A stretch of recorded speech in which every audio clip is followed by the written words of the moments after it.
How's it going, everybody? Welcome to another episode of the Blackline Brief. I'm your host, Matthew McKim. Well, thank God it is Thursday, and thank God for people like Joe Kent and Tucker Carlson. I know a lot of people have probably already seen on other shows the clip of Joe Kent and Tucker. What I don't think anyone's seen, because the way the format is on the Charlie Kirk show and on Real America's Voice, which is another show that they run, it's like 8 hour, 6, 7 hour long shows with like all these different segments. And you really have to sift through. I've watched enough of them so I know where like Andrew and Blake, their segment is, and I'm able to find things. Well, there's no question where they stand, where Erica Kirk, Andrew Colvett, Blake Neff, and TPUSA stand on the Charlie Kirk assassination. They attack Joe Kent. They attack him, and we'll look at that. But first, let's look. We're going to get right into it. Oh, as you guys come in, please hit the like, hit the subscribe. It's how to help the channel. I've heard a couple people recently, and it kind of verified what I was, sensing. If you get dinged with any kind of issue with like copyright, even if it's not correct, like they did that to Barron's, even though like he didn't have any copyright, like there was nothing really wrong with the stuff he shared that day. Well, that ding is still there. And so YouTube doesn't push your videos to new people for a while. I don't know how long. But yeah, I could tell by, the reach, it all stopped after the one I did on Erica's pageantry. Even though like I edited, I fixed everything, and plus it's fair use. But anyway, my point is this: please hit the like, please hit the subscribe to get the channel back to where it was performing before, so we can reach new people. Imagine when I read the comments, I see so many people say, I'm so glad I found this channel. I'm so glad I found a community like this. Imagine how many other people are out there that haven't heard about this yet that would benefit from a community like this. And so above all, that's why I want to get it out there to more people. Well, I got to say, I like Barron. I do. I don't know, man. I don't know. Were you guys confused? He said today was like a gold mine. It was going to be like this thing. I was waiting and waiting and waiting, and nothing. We got to see that Erica Kirk took trips in Europe, and she posted a lot about it on TripAdvisor. And it doesn't fit with timelines and this and that. But aside from that, I kind of didn't really get the big, like aha moment. I don't know. Maybe you guys can put in a chat and maybe clarify that for me. But I kind of was like, I was a little disappointed on what he ended up sharing today. It didn't seem like that much. All right, let's get right into it. No opening statement with me. We're going to get right to it, okay? All right, this is Joe Kent and Tucker Carlson. Was it ever discussed, the option that you mentioned at the beginning? Like, how about no? Not that I know of. Okay, so then you have to ask, I'm just following the logic train here. What kind of pressure does it require to get a president who campaigned against exactly this thing for 10 years to do exactly this thing? What does it take to do that? And I backed it up because even when they start talking about Charlie, there's a little bit of information that's important before. And just keep in mind, remember, it's Tucker Carlson. I have to pause. And so it's like I kind of went back a little too far. So like right at 20, we'll go here. All right. Data to at least say that there's a good chance that President Trump feels like he is under threat. We're not allowed to ask, basically, was there any linkage between what took place with Asif Merchant, who was recruited by the Iranians to come to America to recruit proxies to kill President Trump. The FBI put a confidential human source at him. All this is public now. This is all out there in the open. That's right. That's why I wanted to play this ahead of time before he gets to the Charlie Kirk thing. One thing I hadn't really thought of, you guys, President Trump first term, right? Think of all of the, never Trumpers that they didn't jump on the Trump bandwagon the first term. And then the assassination attempt happens. All right. And you can go a couple ways with that. Well, actually more than a couple ways. It definitely looks like Philly is using, if you guys go look at rabbis right now, they're referencing that specific attempt that pierced his ear as fulfilling biblical prophecy, and that Trump is the non-Jew that leads the way for the Jewish Messiah that is to come. Like, it's all over. Like, if you just go on X or go online, look at what rabbis are preaching about in synagogues right now. A massive majority are saying that, Trump fits all this criteria, and one major piece of criteria for this non-Jewish, person that precedes the Messiah and ushers in the actual Jewish Messiah is that his right ear is pierced. And I can go a couple ways with that. Like, either Trump was part of it, I don't know, or they did that as part of this whole thing, and with this holy war, and it's this biblical war and everything that we see that's going on right now. Either Trump is in on all of this, right? He was bought out. He's completely corrupt. The whole Einstein thing, or maybe they didn't even tell him that was them that, pierced the ear, but like, they've threatened him. Okay. That they've either done something. So this is all I'm saying, is that either he's completely corrupt and he's part of everything, right? The Einstein files, Charlie Kirk cover up, the whole Iran war. He lied to us. He did it all. It's all horrible. Or what if we see this radical shift in him because of other things we haven't seen, that we don't know about, but that he's like literally afraid for his life, for him and his family's life. If they threatened him, if they have something over him, and then I look at, Kushner, this son-in-law, and his family. If you look at that, that's super interesting, that like even people have argued that like Kushner's been running the White House first term and this term, and his ties to Philly. I mean, like, just if you look into that, that's very interesting. And I could only imagine that there is a possible version here where Trump isn't a willing participant in all of this. And I say that because of what Joe Kent says, right? And that clearly it looks like a lot of pressure's been exerted on him, and that even Charlie and Tucker and Joe, when they talked with him, they got the impression that like he wanted to do the right thing, but that for some reason he couldn't. And then it dawned on me when I was listening to this today. I had previously thought that he's just corrupt. He's part of it. He's evil. He knows it's all like, he's part of the whole thing. Einstein, Charlie Kirk assassination, Iran war, all of it. Or he thinks that somebody tried to kill him and they didn't tell him the truth, right? They see Charlie Kirk get assassinated. He does. And then they threaten him and they're like, you don't want to end up like Charlie. You don't want to end up like Charlie.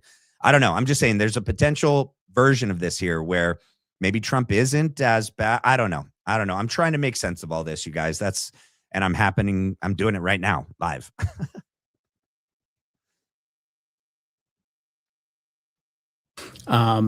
And he's arrested, and then 2 days later, a sniper takes a shot at President Trump.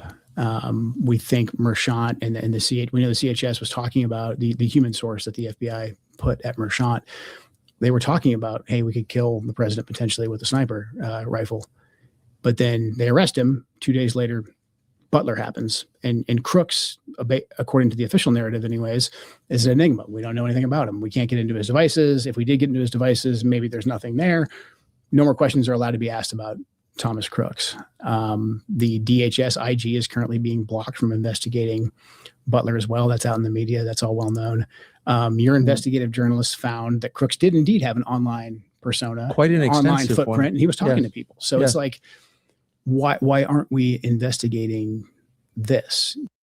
And I have to pause it often. I'm going to try to not pause it too much, just so that it doesn't ding us on, the Tucker Carlson or YouTube network, whichever version affected us last time. But think about that. He's comparing Butler and Crooks to Tyler Robinson and the Charlie Kirk, and he's saying assassination. He's saying there's a lot of similarities there, and he has a lot of questions.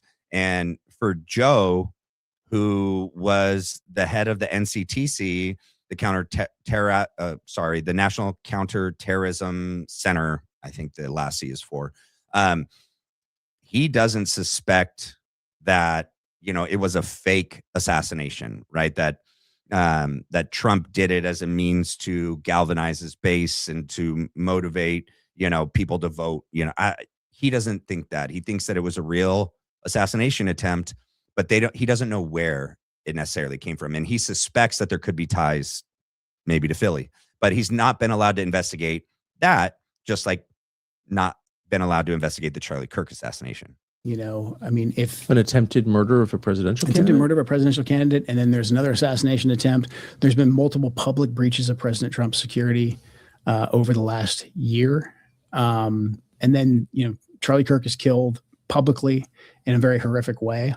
And we're not really even allowed to look into that at all. And Charlie Kirk was one of President Trump's closest advisors.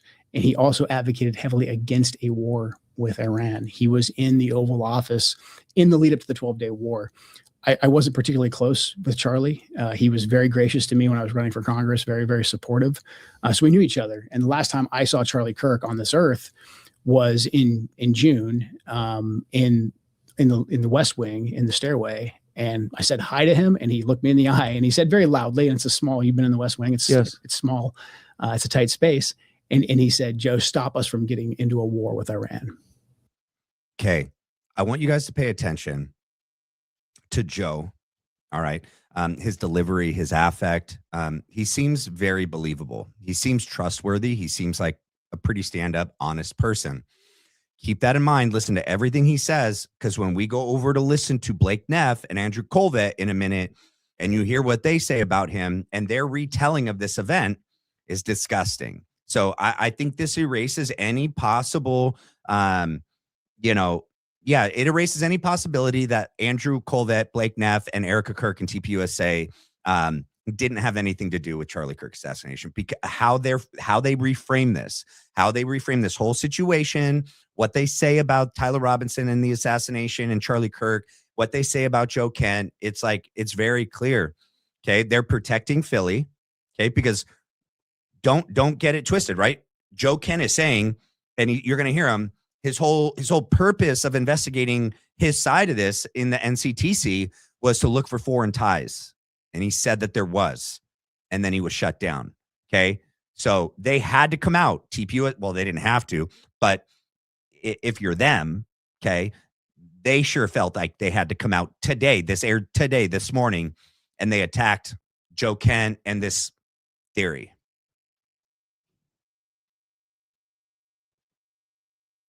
Very loudly. He was single-minded. And he walked off, and he went, I believe, into the Oval. So when one of President Trump's closest advisors, who is vocally advocating for us to not go to war with Iran and for us to rethink at least our relationship with the Israelis, and then he's suddenly publicly assassinated, and we're not allowed to ask any questions about that, it's a data point. It's a data point that we need to look into. What do you mean when you say we're not allowed to ask any questions about that? We've been told that this individual, Robinson, is a lone gunman, and maybe he is. But the investigation that I was a part of, the National Counterterrorism Center was a part of, we were stopped from continuing to investigate. And the FBI will say that they stopped that because they wanted to turn everything over to the Utah state authorities. Everything's going to trial. It's very, very sensitive. But there was still a lot for us to look into that I can't really get into. But there was still linkage for us to investigate. There was still linkage in some foreign adversary, some foreign body for him to investigate. Also, keep in mind, does he sound biased? Does he sound like he has a specific narrative or angle? Does he seem like he's doing this to attack Trump, to attack this administration? Okay, because that's what Blake Neff and Andrew are going to tell you. No, he seems pretty impartial, pretty objective. Okay, he seems to care genuinely about the country, about Trump, and about the Charlie Kirk assassination. His motives seem genuine. All right. And so any honest person okay, with a heart, a Christian heart in mind, would look at this man and not conclude, let alone say on a massive platform what Andrew and Blake end up saying. That's unexcusable. That means they are literally trying to attack Joe and defend their BS narrative and push the whole Fed slop. It's nuts. We needed to run down. I'm not making any conclusions. I'm not saying No, I don't think you are. because of this happened. I'm not saying that at all. I'm just saying there's unanswered questions. We know the pressure because of the text messages that have been made public, that Charlie was under a lot of pressure from a lot of pro-Israel donors. And again, we know Charlie was advocating to President Trump against this war with Iran. So think about this, guys. This whole segment right here with Joe Kent and Tucker Carlson has to do with Philly. That's it. That's the main point in this, because he's about foreign involvement. All right. And he implicates that foreign involvement is possibly Philly. That's who he's talking about. That is who is in the crosshairs here. That's who Blake Neff and Andrew Colvett seek to defend with their response and retort to this. Okay, so why would they feel the need to come out and attack Joe Kent, say that he's attacking Trump, and defend Philly? I don't know. We could ask Erica. And we knew at the end of the 12-day war, at the end of Midnight Hammer, that the Israelis were going to come back and ask us to go back to war again. Right. So we have a lot of data points between Butler, the assassination attempts against President Trump, the breaches of his security, what happened to Charlie Kirk. Can I just ask you to pause on the Charlie Kirk because it upsets me to hear what you're saying. Oh, goodness, what the heck? Hold on. That's weird. That's really weird. Sorry, guys. I don't know why that just started doing that. To be reminded that he was murdered, but also to hear you confirm what was reported in the media several months ago, that your office had been blocked from investigating his murder. That does not make sense to me. I don't understand why you would ever turn down help in an investigation from a U.S. agency with a lot of experience in gathering intelligence on things. That's your job. The FBI will say, and the DOJ will say, that because it's an ongoing case, it's a Utah State case, that back off, they've got it. They've got a smoking case. They've got the fingerprints on the gun, and they've got the kid. But the FBI was involved in the case. The FBI was right. The FBI, which is a federal body. Okay. That's not a local state body. And also the evidence that these, people claim as the case against Tyler and not Joe Kent, not Tucker, but when Joe Kent's referencing that they said, oh, we have all this evidence, it's evidence that's very suspect, right? The DNA evidence is a combination of 5 different people. Of course, Tyler Robinson's fingerprints would be all over that rifle. If it's his grandfather's rifle, it wouldn't just be there from that day. Any previous time that Tyler Robinson touched that gun, even dry fired the trigger as a kid, went hunting with his grandfather and his dad, any previous time, unless like the family had a habit of like wiping down their family rifle after every time they go hunting, his prints would be all over it. That doesn't point to September 10th. It doesn't at all. And the DNA that's all over everything is a combination of 5 different people, and they leave that out. There's so many things that when Blake Neff and Andrew Colvett start to reference this mountain of evidence, there's not a mountain of evidence, you guys. There's just not. Involved. The FBI's basically said that they're deferring to Utah because it's now a state case. But they've established a precedent for federal investigation of this crime. Yeah, and the National Counterterrorism Center's mandate is to investigate any foreign ties, to see if there's potentially any foreign ties. If we don't find any foreign ties, we back off. What I'm saying, without getting into too much detail, is there was more for us to investigate. There was without saying more, guys. People are kind of passing over this. They're not really like honing in on this. Without saying too much, there was more for us to investigate. Dude, there was something there. There was something there with Philly. There was something more there for them to investigate, and they got shut down. Okay. All right, let's hear it. You believe there was reason to investigate foreign ties to Charlie Kirk's murder and were told by the FBI, DOJ? FBI and DOJ, yeah. No, you're not allowed to investigate that. Stop. It's done. They basically cut off our access to be able to get into that information. And look, I didn't even say necessarily that I believe there's 100% foreign ties. There were data points that we needed to investigate. I mean, I think anybody who's even, looked at any kind of police investigation, you get 100 leads, you run them down, and 99 don't mean anything.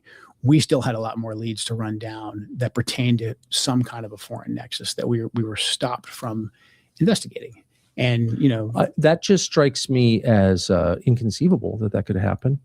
It is. And if you guys remember, one of the big reasons why historians and pundits say 9/11 happened was because between interagency involvement and sharing of class or, sharing of information wasn't happening. Like the CIA wasn't sharing with the FBI and NSA, they all weren't sharing. And that's why it got lost in the middle, right? Why ever would we put ourselves in a situation like that again, especially if a foreign country is implicated in this and we're in the middle of, and this led to, well, Charlie Kirk's assassination didn't, but literally what he was opposing and the fact that we ended up into this war right after, man, it's just very, very bizarre. And he says that they were shut down as they were asking relevant questions and they had more leads to run down and they were cut off. And again, I was aware of it from reading about it, but not really to the extent that you've just described. So I would love to hear the justification for that. And can you flesh that out a little bit more? What were you told was the reason to prevent you as a federal intelligence official running the National Counterterrorism Center from looking into the murder when you had reason to look into it? Well, the way the bureaucracy works is they can just kill things in process.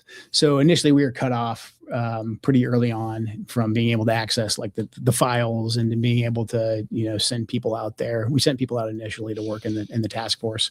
They sent people out there initially to work in the task force, but then they got cut off and their people had to come home. They were denied access to the files, you guys.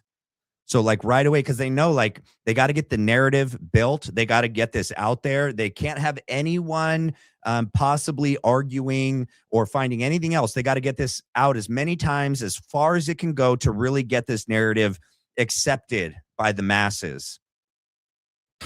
After the crisis period, the first week or so, that dispersed, and we basically were told that, hey, we'll get back to you if we find any kind of foreign ties, et cetera, that we want you guys to look into.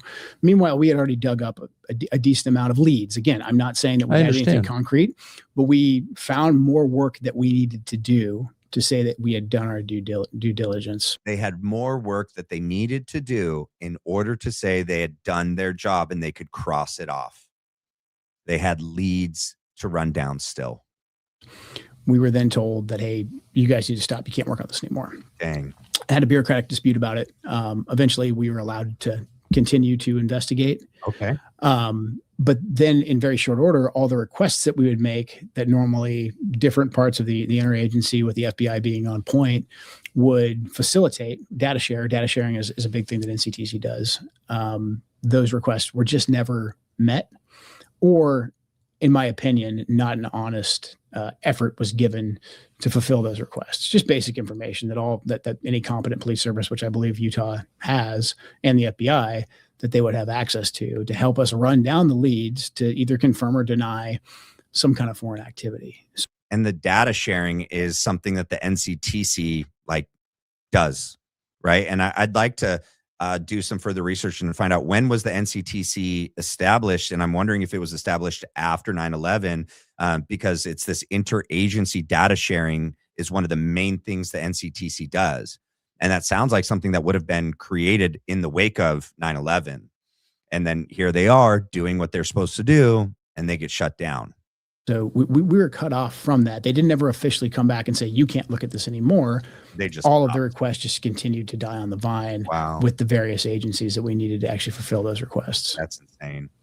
I just can't imagine a legitimate justification for that. I There's mean, not. maybe I'm missing something, but from a non-specialist perspective, something horrible has happened. The U.S. government its core function is to investigate crime, particularly murder. Here you have an agency whose job it is to run down the rabbit trails you've described, and you're stopped from doing that. We don't want the information. Right.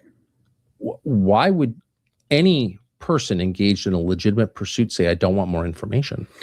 There's no good reason. There's really no innocent, legitimate reason except for to cover up the truth.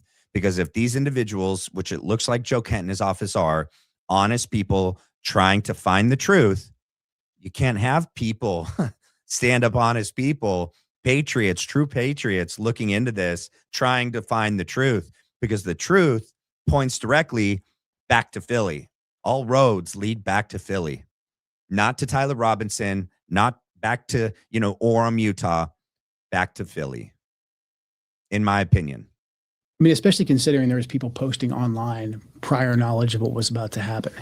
So a lot of the justification for stopping us from investigating hung on, hey, we've got the guy, his fingerprints are on the gun. We got video of him jumping off the roof. Like, you guys, they say that the evidence, the justification to cut off Joe Kent and the NCTC is the freaking fingerprints and the video that we've all seen of him jumping off the roof. Can you tell who that person is on the roof? No. They zoom in. You can't tell. It's a CCTV camera on a campus. It's not like 4K or anything like that. Extremely pixelated. I don't even think it's Tyler, honestly. I think it's someone else. But it definitely doesn't point that it's Tyler, even if they said, that's nuts. And then the whole the fingerprint thing. I don't know what the defense is doing. They need to wake up and argue.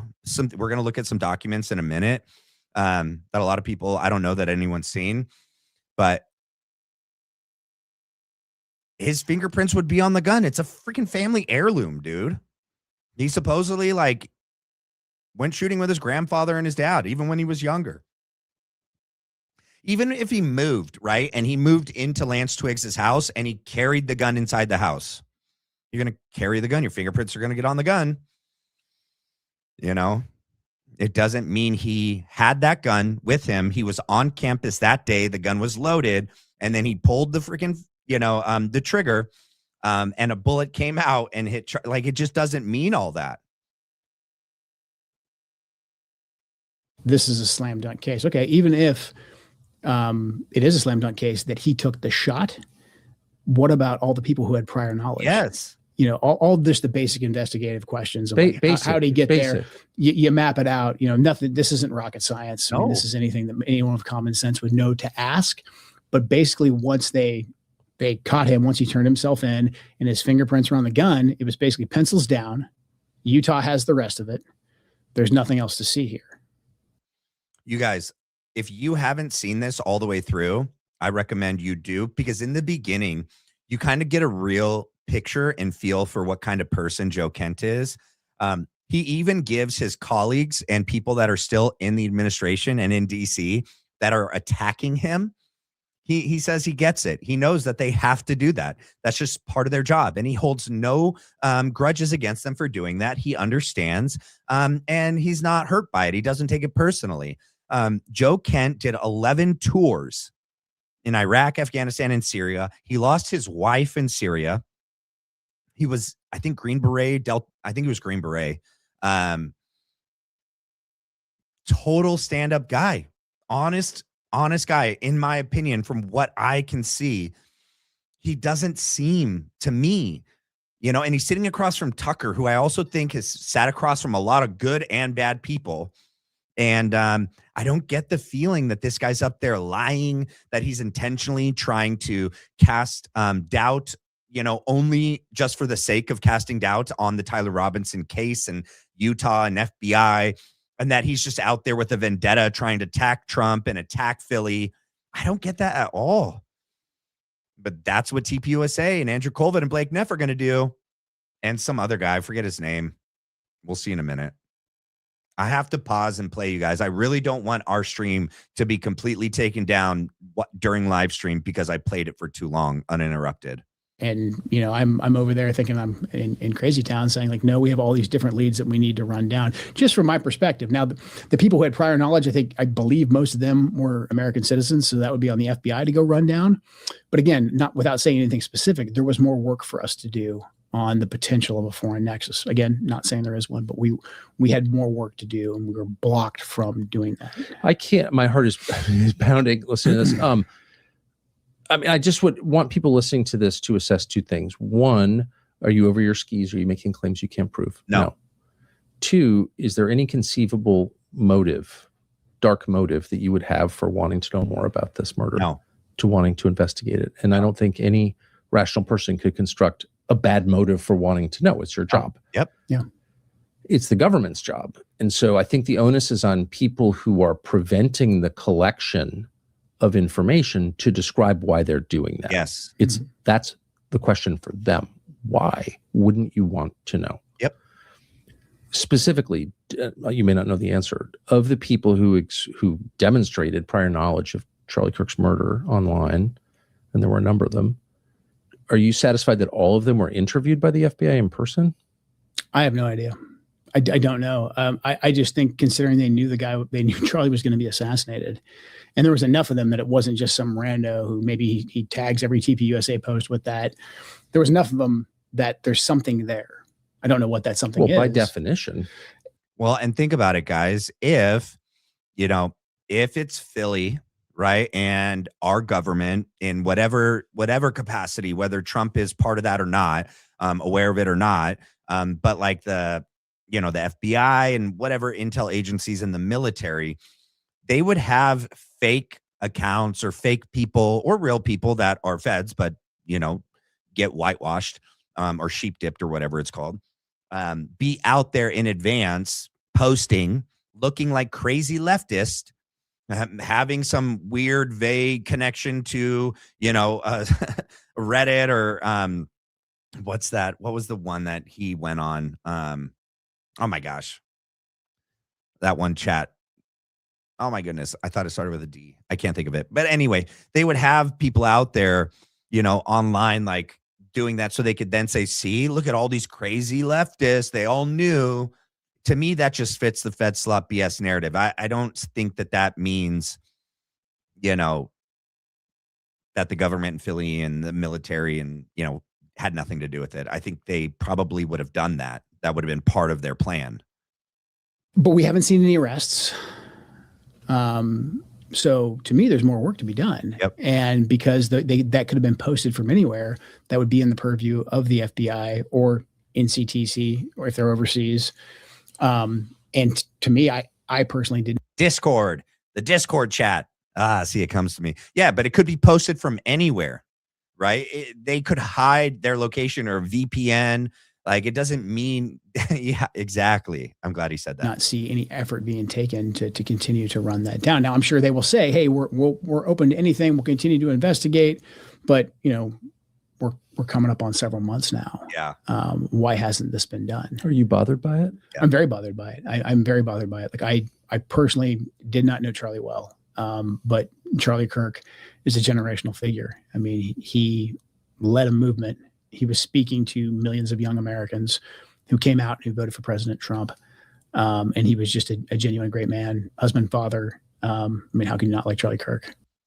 Did Joe Kent said he knew Charlie Kirk, like knew him? No. He said, I did not know Charlie Kirk that well. Like, we met in passing a couple times. I didn't know him personally like that.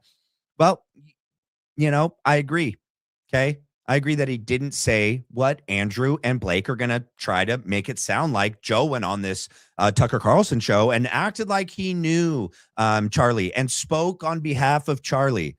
These two individuals, and TPUSA and Erica Kirk, because nothing happens without her approval, they played their hand. I think, I don't know if anyone's really looking at this, but to me, this is, if anything was unclear before, when you hear their response, it is very clear what side they're on.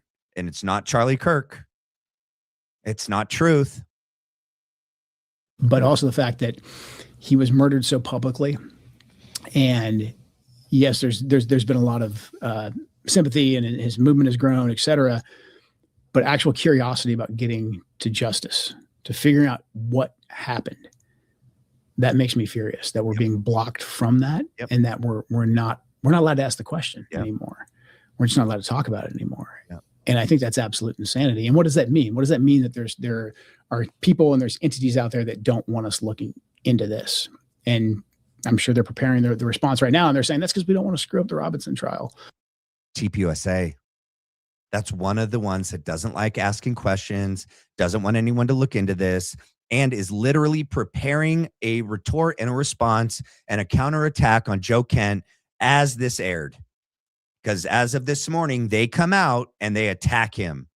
Like, okay, if the Robinson trial is so slam dunk, then don't worry about it. Right. He's got his fingerprints on the rifle, et cetera. But there was people publicly posting they had prior knowledge of this. And I'm here telling you, as someone who's involved in the investigation, there was more stones for us to overturn. And every time we asked, we were blocked. And then they, leaked to New York Times. We had a blow up, and we had to throw them out of the room because they're crazy, et cetera. So it's incredibly frustrating that there's not more, especially considering how pivotal Charlie was to the MAGA movement and to President Trump, that there hasn't been a more concerted effort to find the truth and to find justice. And for that, I go back to my statement earlier, where I thought like either Trump is 100% in on this, and he's evil and he's guilty, or he's really scared. Go look at the clip where Mark Levin grabs him and he goes, "This is my buddy, the first Jewish president," while Miriam is like, "Run another 3 years, Trump. Go for a third term. I'll give you another 150 million." And he's like, "We got the Constitution over here. I can't do that." I don't know, man. I'm beginning to think there is a possibility. I'm not saying I'm convinced of it. There's a possibility Trump is scared. And that's why he's doing everything he's doing with that. I mean, it may be a small possibility. Okay. But there's still a possibility that everything we saw, how he completely turned, and everything that's happened is that he's scared for him and his family, or he's guilty of sin and he's in on all of it. So I think it goes either way at this point. Do you think there will be? I pray there is. I hope this helps. I know, you and I will probably take some flack for it. Yeah. I don't know why. And I doubt I'll be, yeah, it's at a certain point. I've really tried not to say anything about it because I don't know the answers. Look at Tucker's grief. Look at how real Tucker's trouble is over this. Like, he is bothered by this. And people are out there saying that Charlie Kirk is freaking alive and that he would allow someone as close to him as Tucker. So right after the Hamptons retreat, all right, when Charlie was pressured and attacked and bullied, he went straight to Tucker's house and confided in him. They were close. Him and Tucker were close. You're telling me Charlie's going to let Tucker go through all of this? He's going to let Candace and Megan believe he's dead? No, not at all. And Tucker's not faking it. This isn't him acting. It's not like he gets off, set, camera closes, and he calls Charlie and Charlie's alive. And he's like, "Oh, I just, let everyone think that you're really dead when you're not." No, dude. And so people spouting that, I just think, are some of the most evil people. It's just so evil. You can see the grief on Tucker's face. It's even bothered Joe Kent. He's had the highest security clearance. Okay.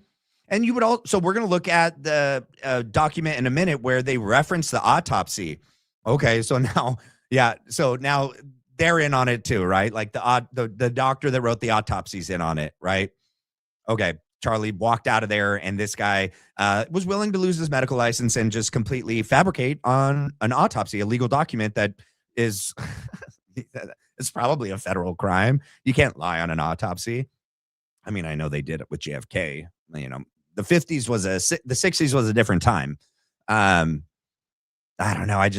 There's just too many too many parts of this that you go like, give me a break. How no one could actually believe it. That's what bothers me. There's no way they actually truly believe that he's alive. They're grifting 100%. And I don't know if you guys know, Jesse agreed to debate Blake. And then if you go on X, he just totally found a way, a cop out. He goes, okay, Blake, no. First, have you watched my series? Got to plug his series. He's so full of himself. Got to plug yeah.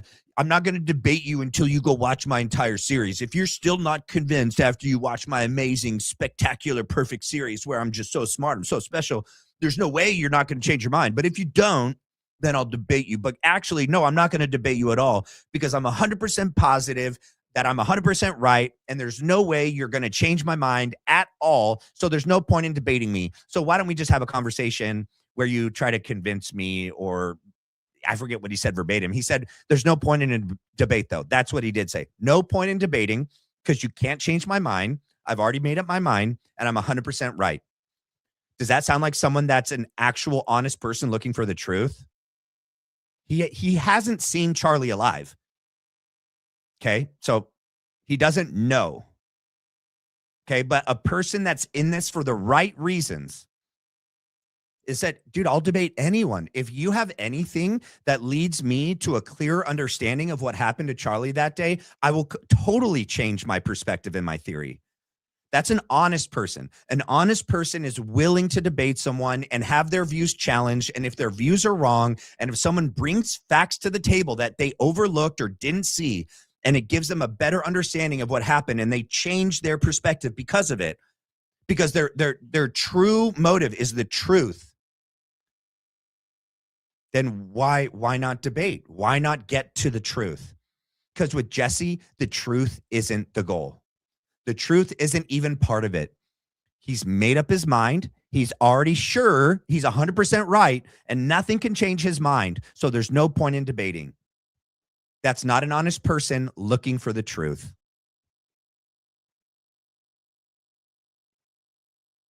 But I want them to be found because I believe in justice and because I love Charlie. And but I think everything you have said, may be dismissed as crazy or evil. But tell me how.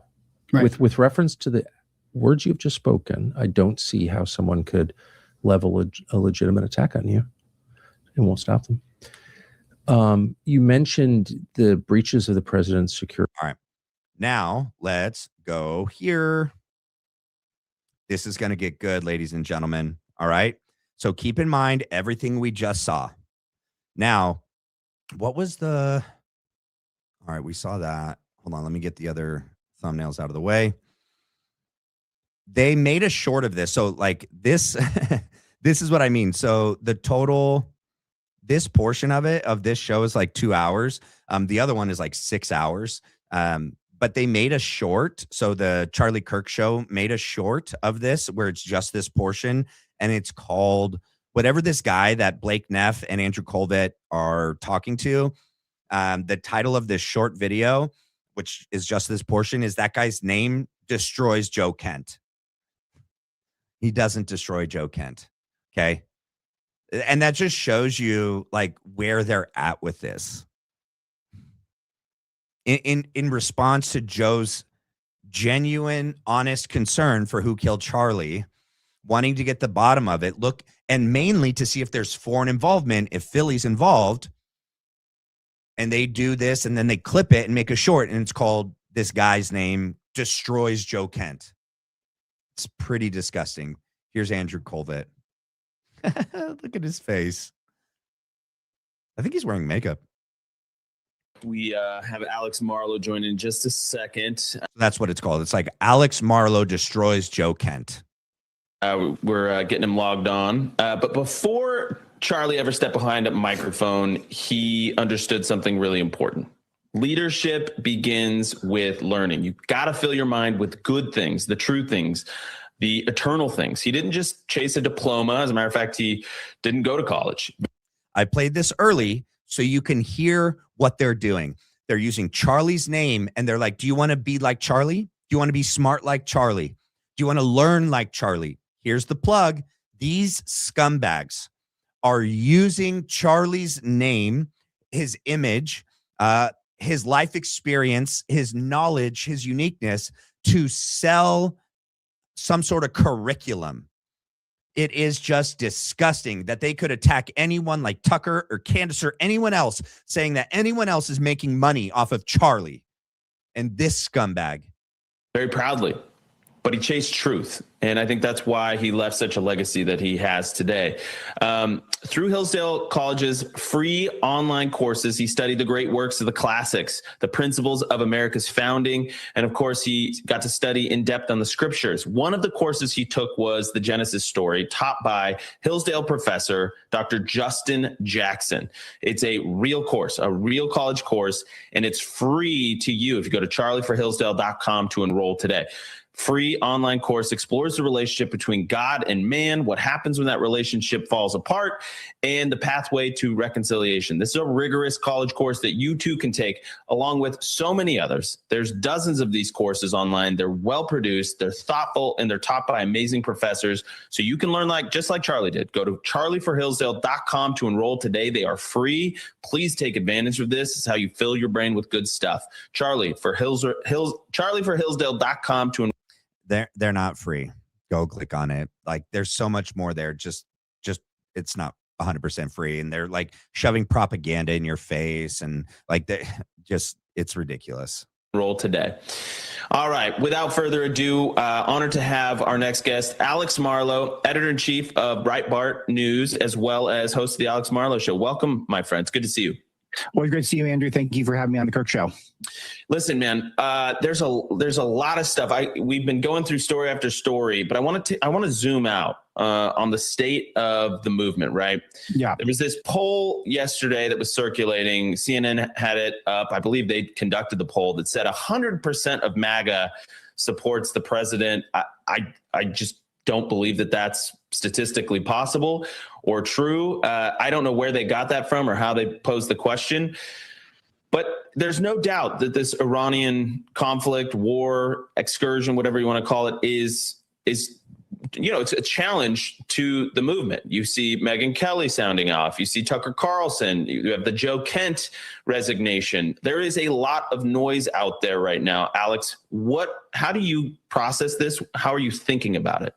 Yeah, thank you. Yeah, it's a great question to ask, because this is the question for the year, because we all want MAGA to endure. We all want to make sure that Americans are safe and prosperous and thriving. And then the question is this war that's going on right now, is this getting us closer to that? And I think there's going to be a lot of people who think that the president has earned a lot of credibility, and I'm in that group where he gets a little leeway here. If he feels like he had the imperative and the intelligence to wage a successful war, that he should have a little time to do it. If he's doing strategic bombing, he's trying to take out high-profile targets. And if you look at sort of a reasonable standard, are we devastating Iran's ballistic missile capabilities? Are we devastating their ability to create nuclear weaponry? Are we perhaps making it so that it's less likely they support terror proxies that kill our... Remember before I did it? So TPUSA is the new Fox News. It's the new mainstream talking head for the Republican Party. Okay. You're not going to get unbiased, objective information from them. You're just not. They're here to push a narrative. They're here to push an angle. It's clear on full display what angle that is. No criticism at all of Trump and this war and Philly. None. Zip. All support. Does anything ever work like that? No. So then why? Deep pockets, deep connections. And our allies in the region, and then it's been pretty successful so far. But if you look at it the way Joe Kent framed it up on Tucker's show yesterday, which is that Iran was never really going to develop a nuclear weapon and that they were only enriching as a bargaining tactic, and we should have stuck around longer to bargain with Iran, and you take that side, then obviously you're going to be very discouraged about what's happening right now. And you see $119 barrels of oil and no real incentive for Iran to open up the Strait of Hormuz. And you could see this thing spiraling really quick. So And it is. And so Joe Kent was part of the National Counterterrorism Center. He was in a unique place to discuss this. Okay. Not only that, so back in 2025, after we bombed Fordo, we said we completely obliterated their ability to, seek and, a nuclear weapon. And then here we are less than a year later. Oh, and they're months, weeks away. Okay. And here these people are, they're going to attack Joe Kent and Tucker Carlson. I feel like whichever side you're on right now, I do recommend operating with a cautious lens, because if you're someone who's already thrown President Trump under the bus, then it's probably because you're taking cues from a really extreme but often credible and very persuasive faction of the online right. He's talking about Tucker. Think of those words he just used to describe him. Very credible or often credible, faction of the online right. They just talked about Tucker and Joe Kent just a minute ago. So he's saying, like, if you subscribe to the theory that you've already thrown Trump under the bus, that's because you're so stupid that you watched Tucker and you believed what him and Joe Kent have said. You're just so stupid. And if you think that Trump is infallible here, then unfortunately, Middle East wars are a place where a lot of presidents falter. So I see a lot of wisdom on both sides, and that makes it a very tough one, because it's very hard to come in, Andrew, and declaratively say this is going one way or the other. Yeah, and so there's two. I watched clips. I did not watch the whole thing. But there's two clips floating around from Joe Kent's interview with Tucker Carlson. Yeah. One is basically kind of outlining the divergence. Let's say that, and Pete Hegseth alluded to this, that Israel and the United States have oftentimes overlapping ambitions with the Iranian strikes. No. Yes. Sometimes their objectives diverge. So let's start there. What do we make of this divergence? I personally, understand that Israel has its own objectives. Sure. That does not surprise me. However, to suggest that President Trump is lacking any agency to make his own decisions, especially on something where he's been so consistent when it comes to Iran for at least a decade about nuclear capabilities, I find it is a bridge that's a little far for me to wrap my head around. You're ridiculous, dude. You're a joke. Okay. Whether he was independent before, so we have Joe, we have Charlie, and Tucker went and begged Trump to keep us out of a war with Iran. Why would they do that if they didn't feel that, like, there was potentially pressure from the other side, Philly, getting Trump involved in this and getting us all into a war? Okay. Philly's objectives and what is good for them is totally not good for us. Okay. And I brought this up the other night. If you were to look at and compare Old Testament God to New Testament God, they're very, very different. Without the New Testament version of God, the fulfillment of everything, their whole perspective on their worldview on human life and sanctity of life, the value of life that's non-Philadelphian. War is sanctioned and holy within the Old Testament. It's not seen that way in the New Testament. We are not the same. We're not even like parallel. Like our values, our ethics, our morals are so different. Their desired objectives and outcomes are completely counter to ours. Completely. And so them running full steam ahead, what's going to benefit them does not benefit us. In fact, it hurts us. And these people can't be impartial, and they can't be non-biased. Let's see. We got a shout out to my mama who turned 70 today. She's a fan of the show. Love you, mama. Hey, happy birthday, Mama Gypsy. Happy birthday to you. Thank you for that, Mystic. Mama Gypsy, that's what we'll call her, okay? with you on this. So there's a couple of things that Kent threw out there that I think are very serious, and I think it'd be wise for the White House to address them over time. The first one is a suggestion that Trump had sort of moved the goalpost and Iran is not on the brink of getting a nuclear weapon, and that their enrichment was only designed as a negotiating tactic. It was not designed to get nukes. This is something I have heard, but is directly contradicted by the administration's line by CIA Director John Ratliff, who said Tulsi Gabbard came out after we bombed them and said that they don't have the ability to produce any more enriched uranium. What are you talking about? It was mission accomplished last year. Like, we totally obliterated their nuclear program. We bombed them back into the Stone Age. Totally done. Okay. Oh, but then it came out, Mark, they never abandoned their desire, their intent to eventually rebuild and seek a nuclear program. So we bombed them for their intent. Okay, imminent threat. Was there an imminent threat to the homeland, to national security? Imminent. That means like right now. No. Oh, but they never abandoned their intent. You guys are so lame. Flat out that Iran was enriching to create a nuke to destroy America and our allies. And of course, I'm lightly inclined to side with the administration because they've built up a lot of credibility. These guys are such liars. Do you want to know why, you guys? Do you want to know the only reason why Iran would ever chant death to America? Do you know why?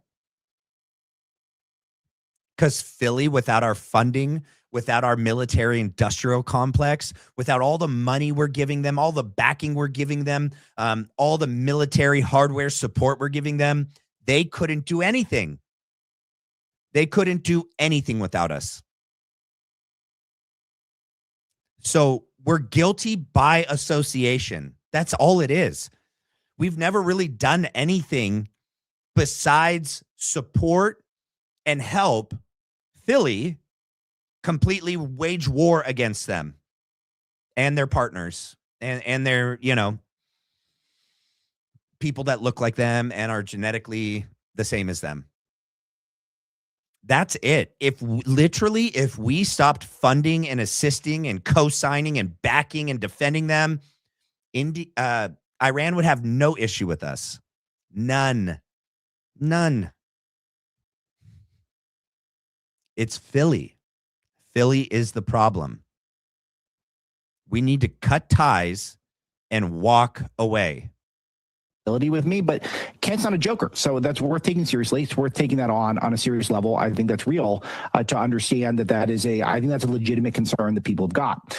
Where I start losing them is the suggestion that Trump is only doing the bidding of Israel because throughout the course of the 2 hours, and I watched the whole thing, both men really praised President Trump a lot. But the whole implication of the whole text here is that Trump is also getting played and rolled by Israel and doing Israel's bidding, whether or not because he feels like he's under threat, whether or not he's doing this because he's easily manipulated. That's sort of incoherent to me. No, it's not. You're such a dude. Okay. Everyone needs to go back and look at what Bibi did during 9/11. Okay. In 2002, when he came and testified and said there was credible, intelligence that, Saddam had weapons of mass destruction. Bibi's been saying since 1996 that Iran was weeks away, months away from getting a bomb. The Mahan and Philly and Bibi for over 30 something years have been giving us and feeding us false intelligence to get us into their plans, to do their bidding, to fight their wars, to die for them,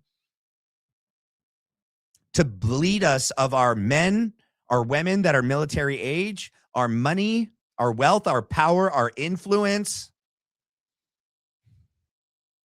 Yeah. So there's precedent that Philly is manipulating and giving false information to achieve their outcome.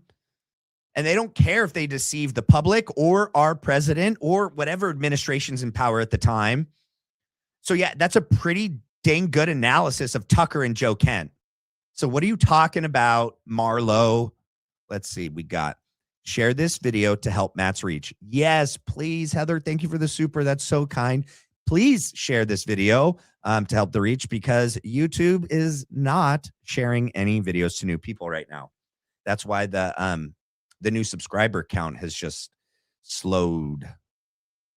We're going to get to the Charlie Kirk thing, okay? But this is all important. It shows how dishonest these people are. Trump is the greatest leader imaginable and the perfect guy for the moment, but also is getting suckered by Israel, a country of 9 million people. That strikes me as a little incongruous, and I think that's one that does make me question some of what's going on and make me feel like there's more than meets the eye to some of this conversation. But it's clear that Israel definitely wants regime change. I think that some of our allies in the region, Saudi Arabia and Qatar, who are sort of newer to the America First tent, largely since the Abraham Accords, which have largely been a triumph. I think classified documents. And I want to be very clear. Joe Kent deployed 11 times for the U.S. military.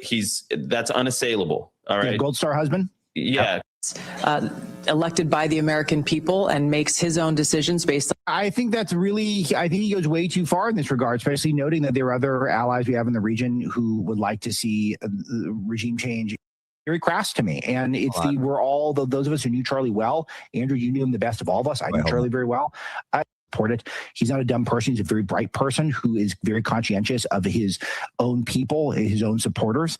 And they knew not all of them were going to get on board.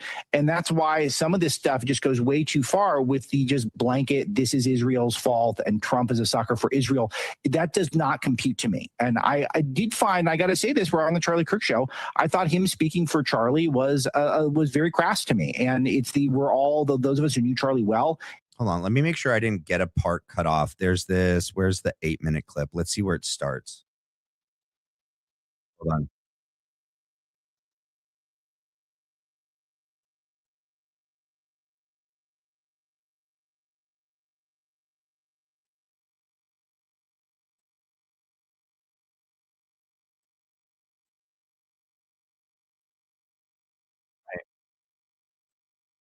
Hold on. What the heck?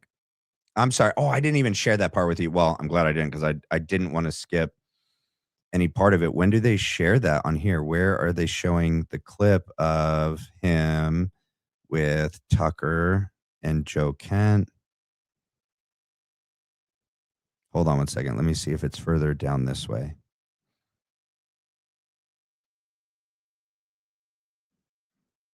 That's weird. All right, let's hear this, and then we'll go to the other one. Andrew, you knew him the best of all of us. I knew Charlie very well.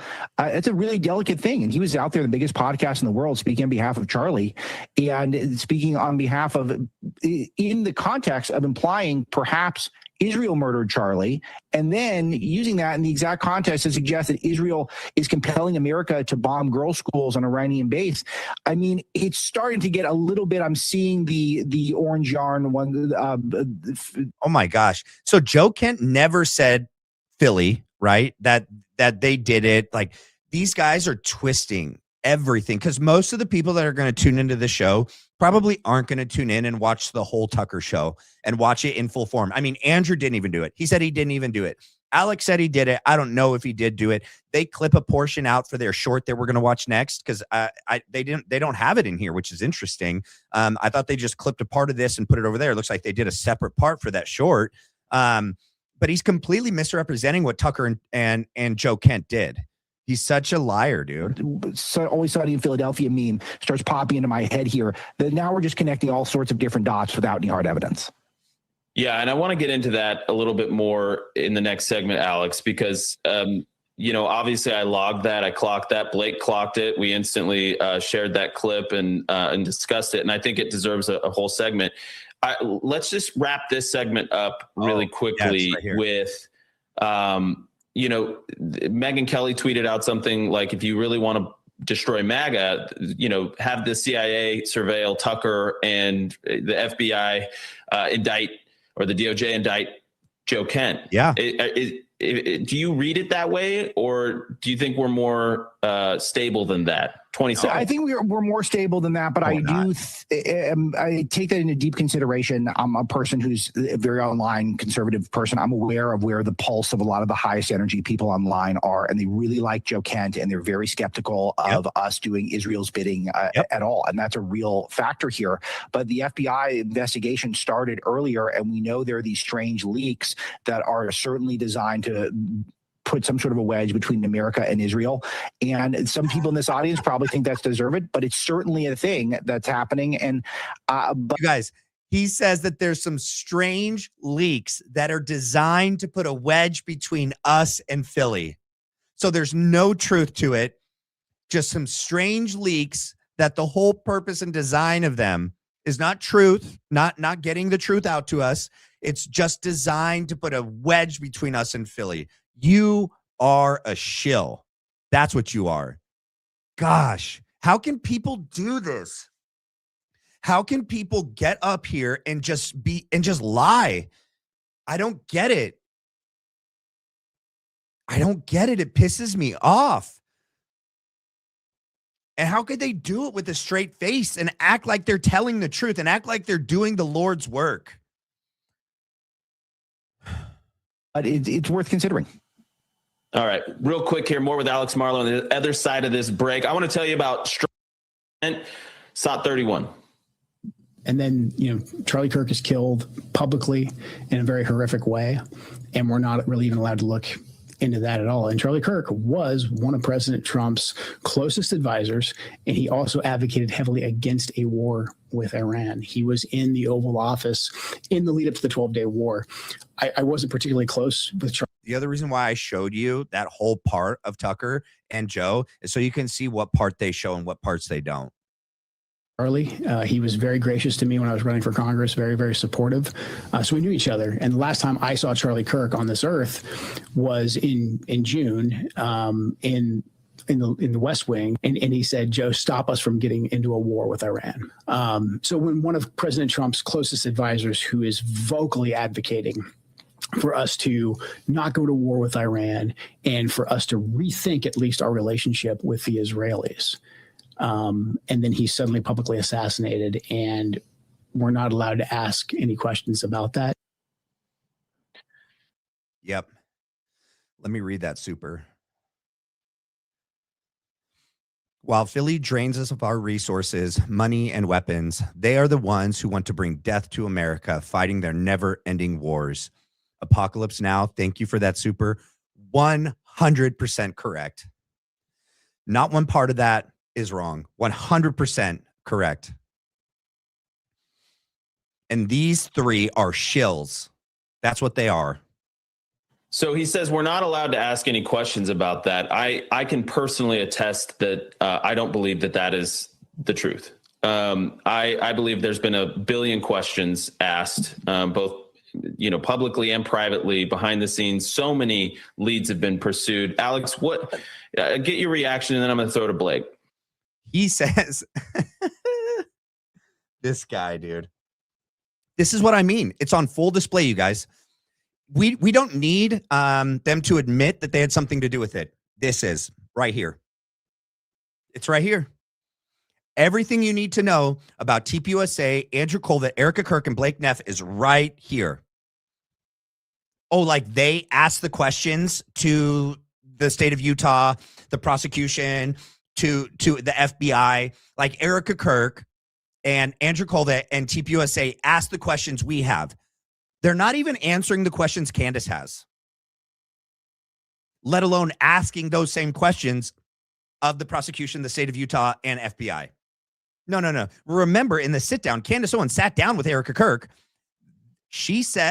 Erica said, the evidence that they have against Tyler that they know is the same that everyone knows. They know nothing else. They have nothing else. But Andrew's going to be like, oh, yeah, everyone's allowed to ask questions. You're attacking Candace and Barron and anyone else that's asking questions you're not asking questions that don't point to Tyler.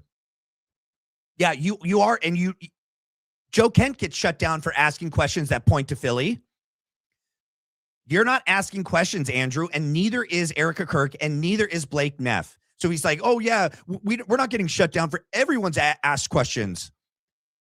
no one's getting answers, and you're not asking the questions that we want to know. That are the real questions. The real questions.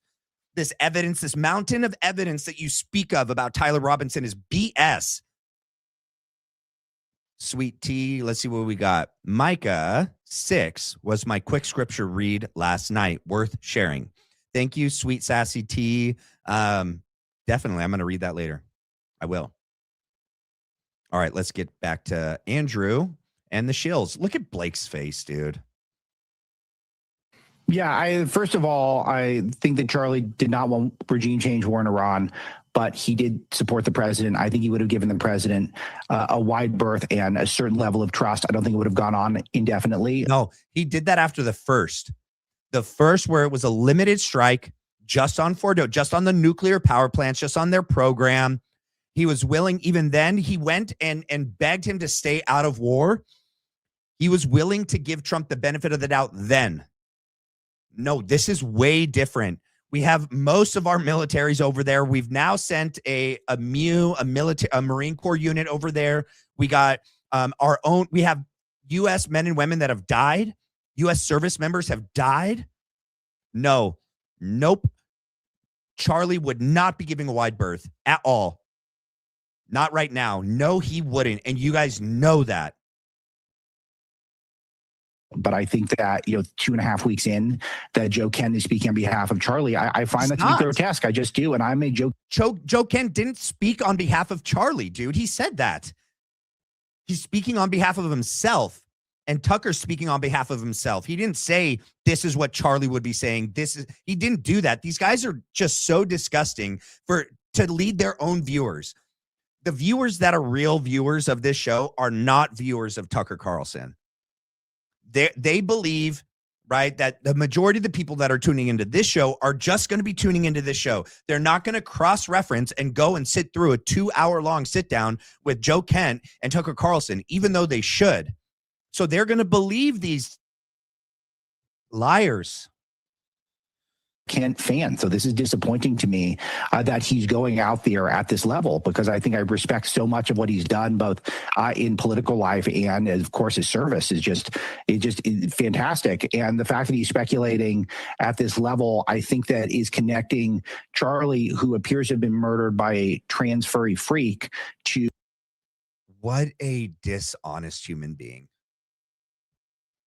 Okay, so every chance they get, they're saying that Joe Kent is speculating. Nope. He's speaking from his personal experience, and he was the head of the NCTC. Okay. And then he was personally shut down and denied access and refused to investigate what other remaining leads he had. That's not speculating. That happened. That's a fact. And it's not a fact. It doesn't appear at all that Charlie Kirk was assassinated by a trans furry freak. It doesn't appear like that at all. And for you guys to say that, it just you totally show us who you are. I can't believe your audience doesn't see this. What's going on in terms of Trump's Iran policy right now.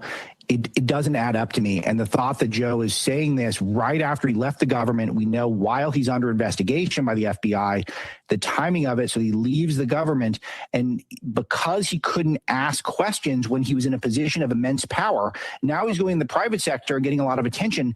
It just reeks to me that there's something off. There's a variable we're not seeing here, but it doesn't make any sense that I couldn't ask questions, so now I'm quitting. That doesn't add up as well. So there's something way off about this. Did you not read his resignation letter, you freaking doof? It didn't say in one sentence, I quit, I resigned because I can't ask questions. Nope, not at all. He can't get behind the war. That's the main thing, okay? The main thing was the war.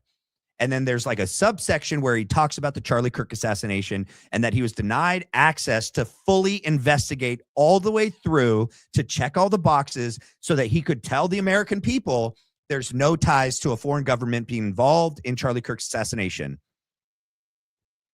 But you're up here misrepresenting him. He's a real man. We served for real. What are you, Alex? You were just like Blake Neff and Andrew Colvett. You guys aren't men. You guys have never done anything a real man has ever done in their life. You're a fake man. You're attacking a real freaking hero that actually fought and put his life on the line, lost his freaking wife, and you're attacking his character. You're disgusting.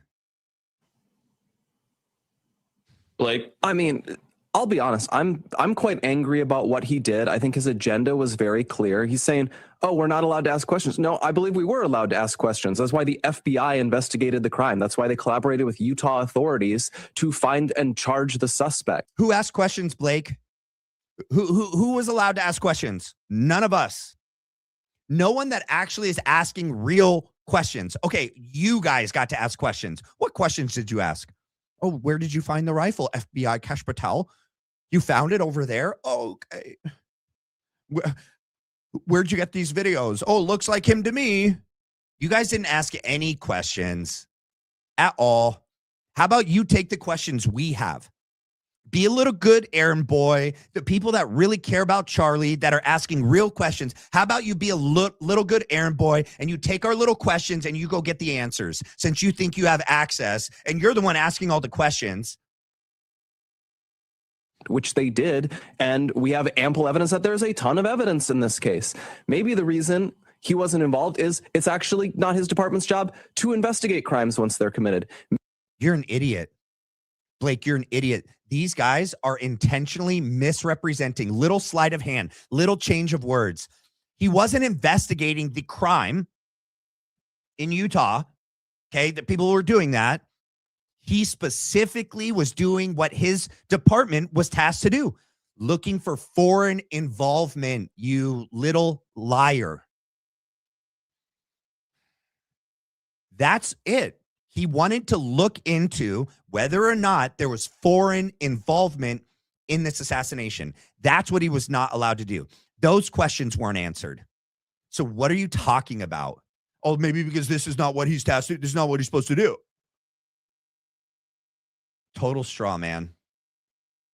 Maybe the reason he wasn't looped in as much is because they already suspected him of leaking, and he appears to have continued to be leaking things. Dude, these little children, bro, you better hope I never see you ever in public. I will lose my cool. They're attacking Joe Kent. Okay, and I pulled it up over here. Let me show you what they titled this. Okay. Alex Marlow slams Joe Kent. Clickbait little men. Okay. Alex Marlow doesn't slam Joe Kent. Joe Kent wasn't any leak. He didn't continue to leak. They're attacking him like he's some sort of, like Tucker. Oh, he's working for a foreign government. He's a traitor. You put Joe Kent next to these three guys, I swear they don't say any of this. No way. No freaking way.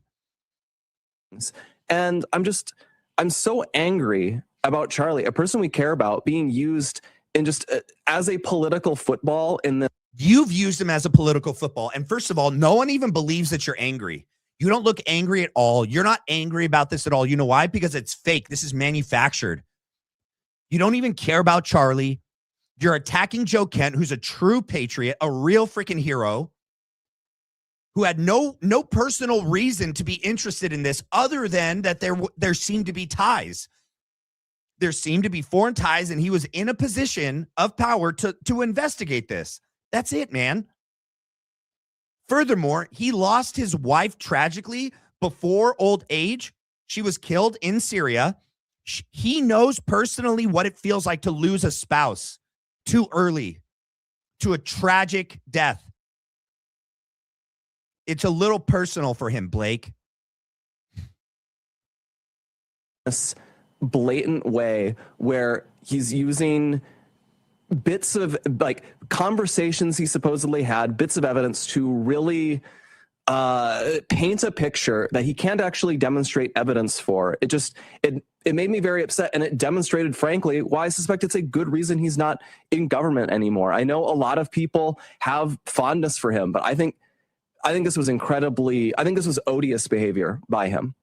Good for you. And, he dismisses some clear evidence on Trump's behalf. It doesn't come up in the conversation at all. I mentioned those other allies that definitely would like to see even more done to Iran. But also think about how Trump basically laid out a red line a year ago in a letter saying no more ballistic missile development, no more nuclear development to the point of beyond civilian means, and no more funding terror proxies.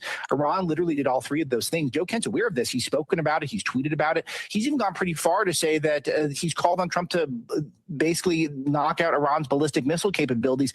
Why are they still showing Charlie Kirk's image at the bottom of their show? Bro, it literally said Charlie Kirk in like 5 different places. Charlie Kirk show, Charlie Kirk show, Charlie Kirk show, back here, Charlie Kirk show, and then a picture of Charlie Kirk. But Joe Kent is the one grifting and trying to use Charlie Kirk and put words in his mouth. It's Joe Kent. He's pretty far out there. And then now he's here, and he just got there, seemed like within a matter of 2 weeks. It just is incongruous to me. I don't even want to fixate on that, because we know there are people who will say things publicly because they're on side or they're part of the movement. They might have private misgivings, but it's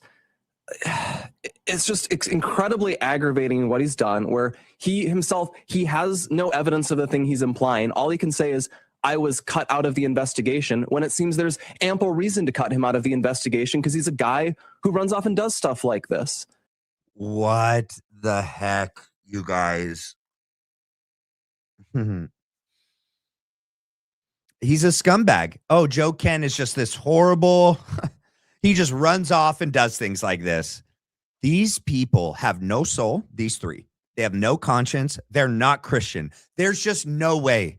There's no way you can convince me that these 3 people believe in the same God and have the same biblical ethics that I operate under. No way. There's just no way. They're fake. They're phony. They're frauds. These are the people that surrounded Charlie Kirk. Charlie Kirk believed in Joe Kent.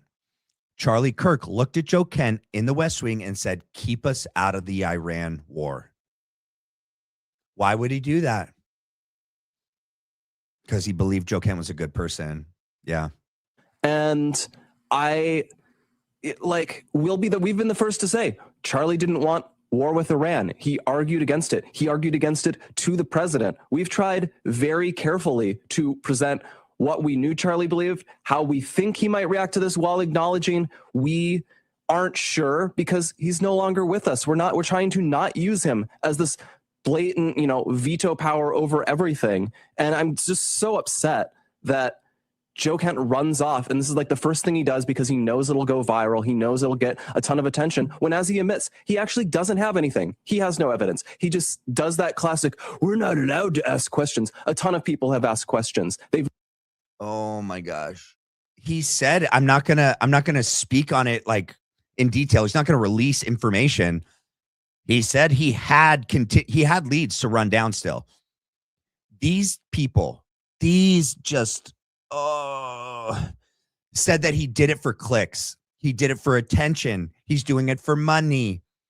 He's, Alex Marlow said it's suspect. Now he's getting all this attention in the private sector. He left under suspicious reasons, and now he's getting all the attention in the private sector. That means he's left, and he did it. He left so that he could now use that on his resume and then, leverage it for a high-paying private sector job. So now they're literally the same things they've attacked Candace about, they're doing right now. Clicks, money. If they're given answers, they don't like the answers, and they pretend they were never given them. Well, yeah, the lack of hard evidence definitely strikes me. It's so... He can't release the classified information, you guys. It's an ongoing investigation. He said that. He said, I can't speak about it, in detail. But he said there was for sure still leads for him to run down, and he was stopped to doing so. All right, I got a couple more supers I can read out real quick, and then I'll hit play. Thank you guys for the supers tonight. This is awesome. I love reading your guys' stuff, and you guys telling me things, asking me questions, and giving me feedback. Okay, this was probably about early on when I was like, I didn't really, I think, understand what the big reveal, the gold mine was tonight on Barron's show. And so one, Katie Degree said, Barron found 3 international locations for 2017. And since she's scrubbed the internet of her past, this is news and a great lead. Okay, cool. Okay, it's the investigative process. It could lead somewhere or connect dots. Gotcha. Okay, I just didn't hear, like, I didn't understand what it was that, was big. So it's basically, it gives us a timeline for 2017. It gives us dates. It gives us locations. We can now run down, like, who was with her. What was she doing there? Was she there on professional or personal business? Those kind of things. I think that's great. I wasn't attacking Barron. I literally just kind of didn't understand what it was that was the big reveal. But I'll definitely go back and watch it again now. I was doing stuff while I was watching it. Let's see. And then Elena Laurent. These people are rage bait in human form. Yep. All right, let's continue. Speculative, the argument that's being advanced.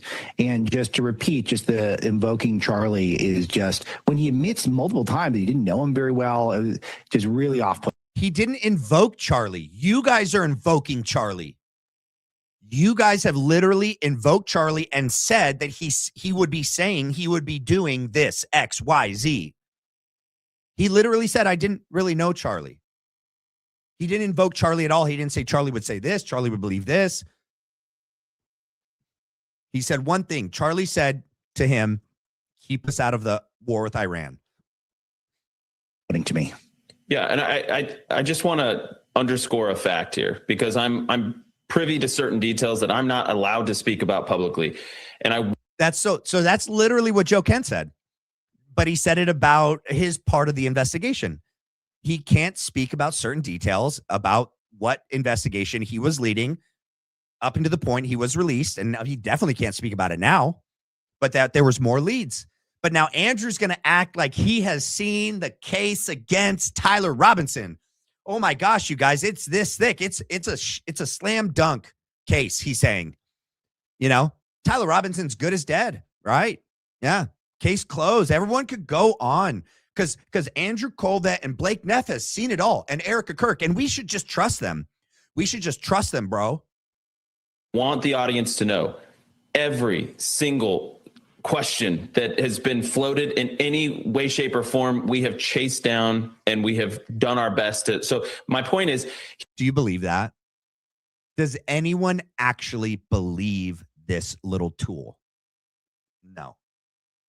No. He's saying we're not allowed to ask questions. Well, just because you're not presented with the evidence doesn't mean, or given access to that part of the investigation, doesn't mean that the questions haven't been asked and that the lines of inquiry haven't been followed. You didn't ask those questions. I know for a fact.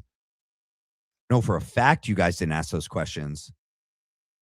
That does not mean things have not been investigated, because I know a tremendous amount of things have been investigated.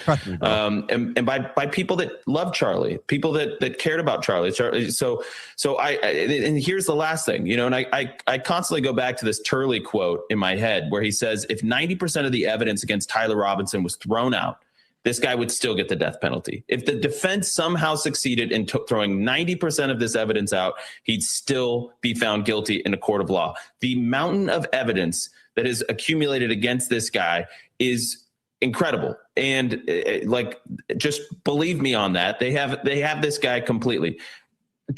Believe me on that.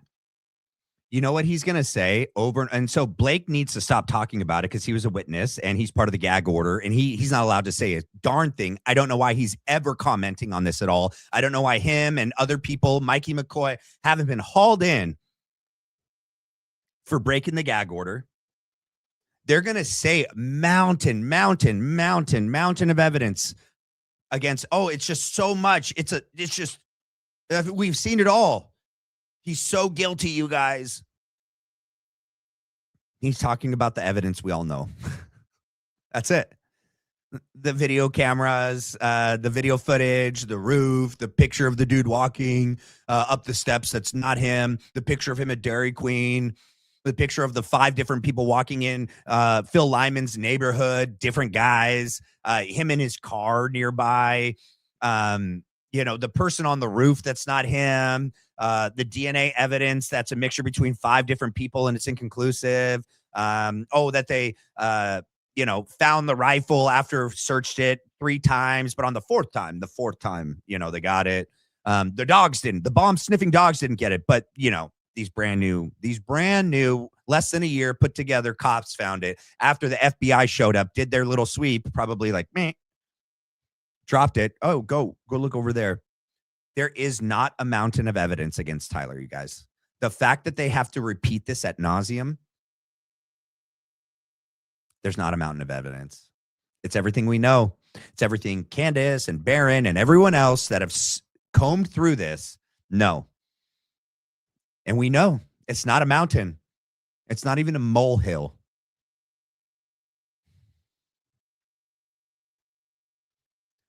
So today, they showed us with this segment, they're part of it.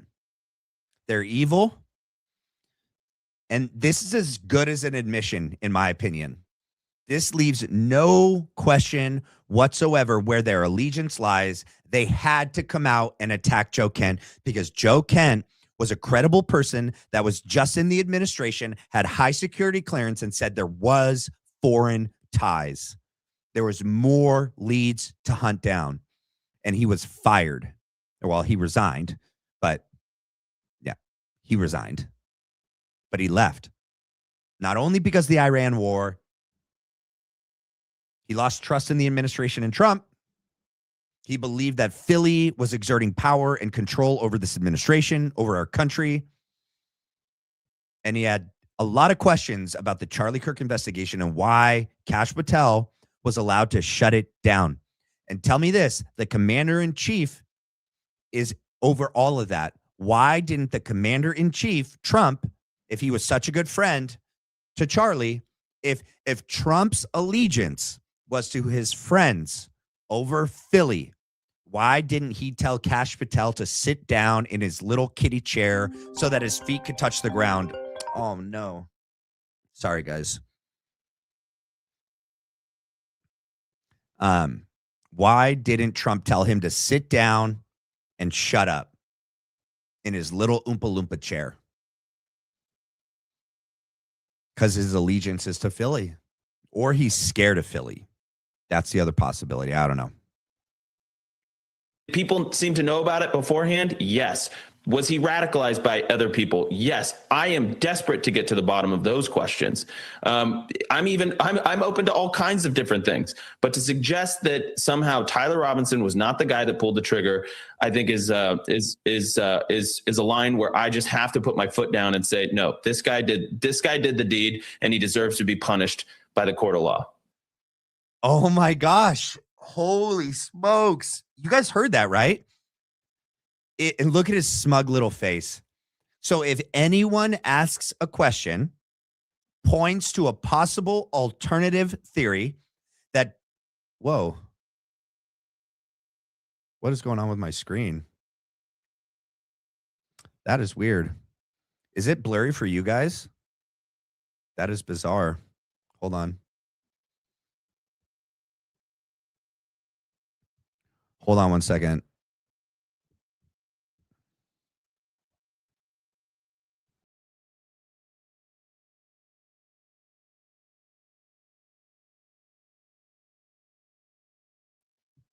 There we go. I don't know. Got to tell my wife to make sure not connect your phone to the computer when I'm live, sweetie. Love you. I don't know. That's weird. I mean, it made it all fuzzy. Was it fuzzy for you guys too? I mean, it was really fuzzy for me. Let me make sure everything's connected here at the bottom. Yep. All right, let me get this back up here. Hold on. Let me just get it back connected. We're going to jump right back into it. But so he said he's willing to accept. So Andrew's like, I'm willing to accept anything except for anything that isn't the official narrative and Tyler Robinson. I got to put my foot down. If anyone is suggesting that it wasn't Tyler Robinson and it wasn't the official narrative, that's where I draw the line. So Andrew Colvett, Blake Neff, and Erica Kirk draw the line at any theory other than the official narrative. That's where they draw the line. Does that sound like they're open to the truth? Does that sound like they want justice for Charlie? No, it doesn't. Because we've all seen what they've seen, and they're reaching a conclusion that we all know is crazy. So that only means they know they're evil. They're part of it. Come on, you guys. Let's. Final thoughts to you, Alex. 10 seconds. Oh yeah. Well, his final thoughts suck, so we don't need to hear it. Let's go here. Have you guys seen the affidavit? Let me see if I could zoom in. All right. Let me make sure I'm sharing this. All right, cool. All right, so I'm going to go over this with you guys. This is, let me go back to the top. All right, this is in the 4th Judicial District Court, Utah County. Which one is this? This one is, here we go. It's News Media's supplemental memorandum opposing motion to classify defendant's motion filed January 9th, 2026, right? State of Utah versus Tyler James Robinson. All right. The part that really stuck out, and I haven't been able to read this whole thing. I just found it. But the part that I want to point out right here. All right. Well, let me see if I need to. No, this is about the access.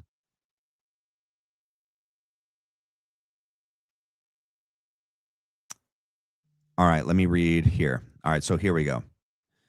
All right, so second, the underlying motion and the evidence it discusses belie any argument that that public access would lead to bias and tainting the jury pool.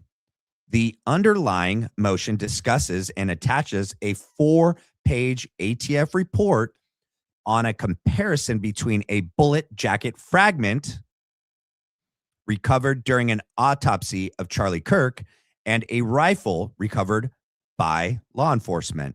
That same rifle, you guys. Okay. The result of the comparison was inconclusive.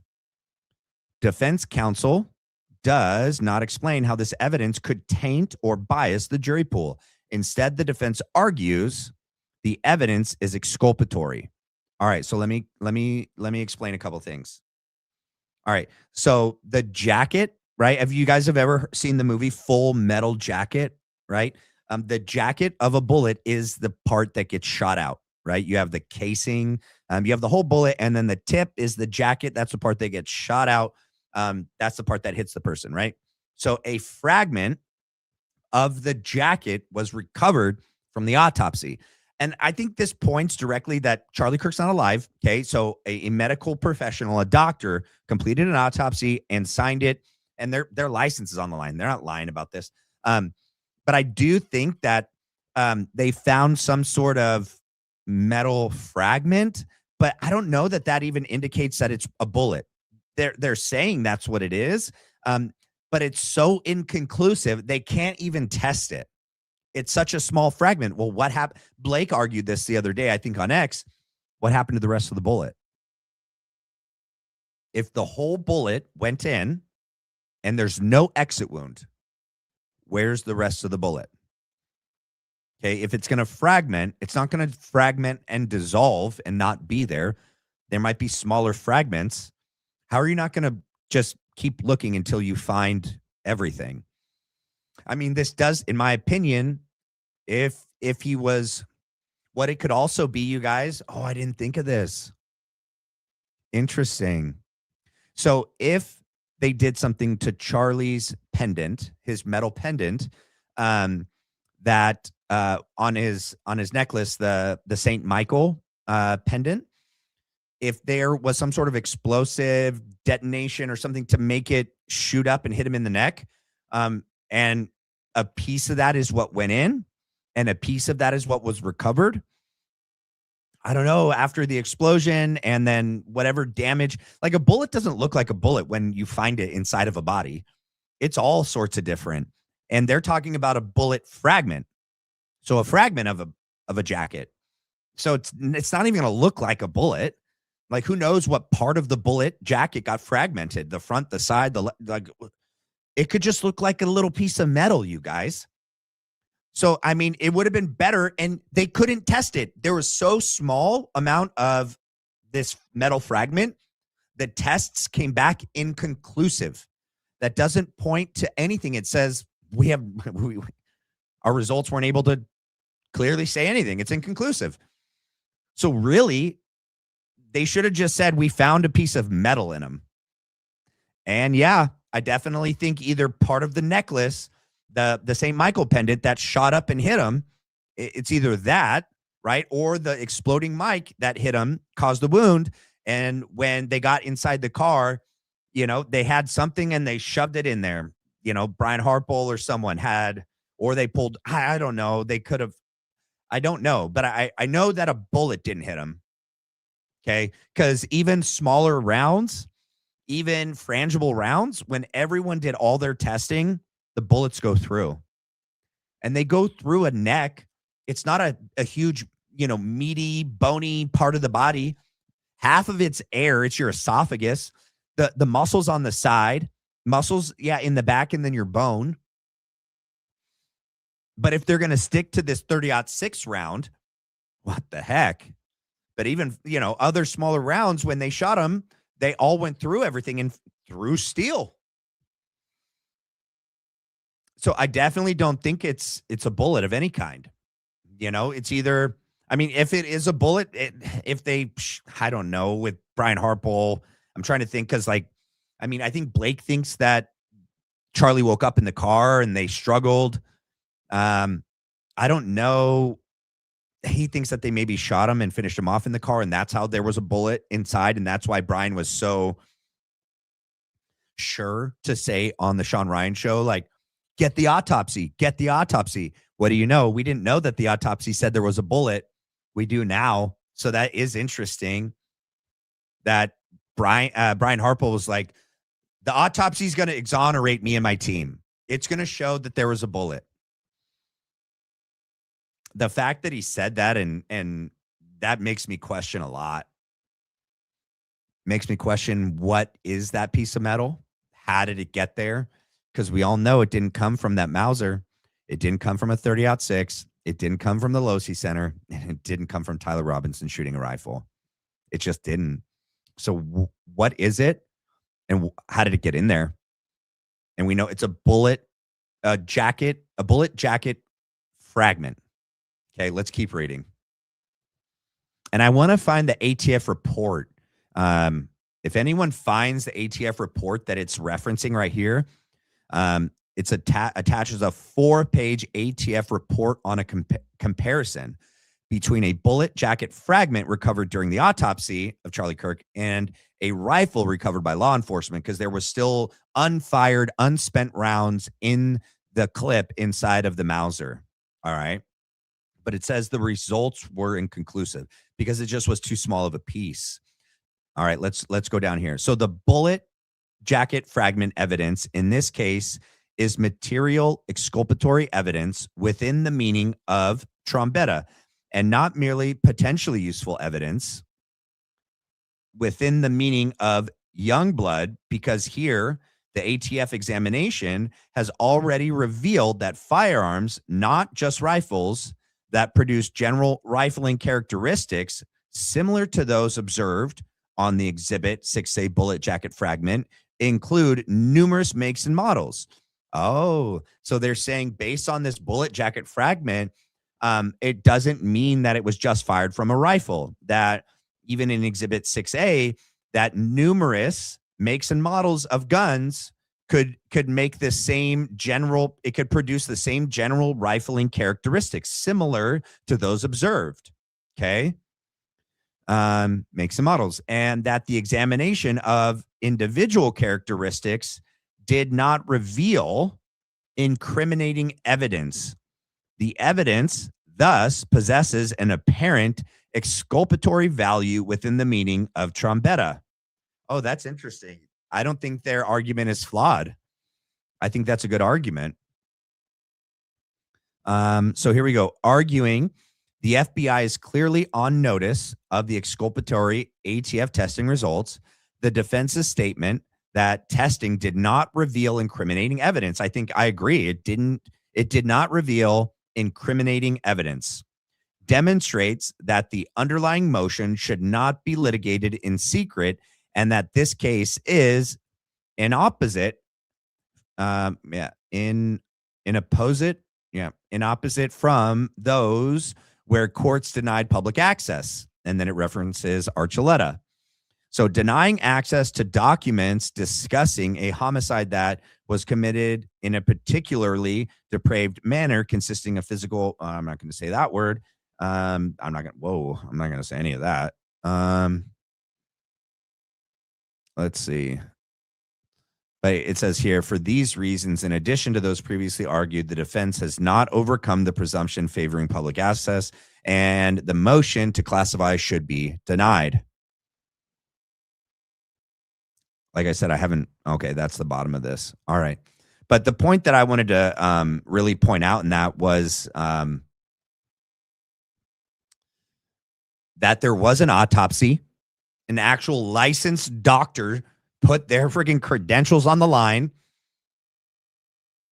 They clearly were doing an autopsy of Charlie Kirk. They had to compare dental records, fingerprints. You don't get to just say it's Charlie Kirk. Like, they have to verify that dead person is the person that's on this autopsy report. Okay, they verify it.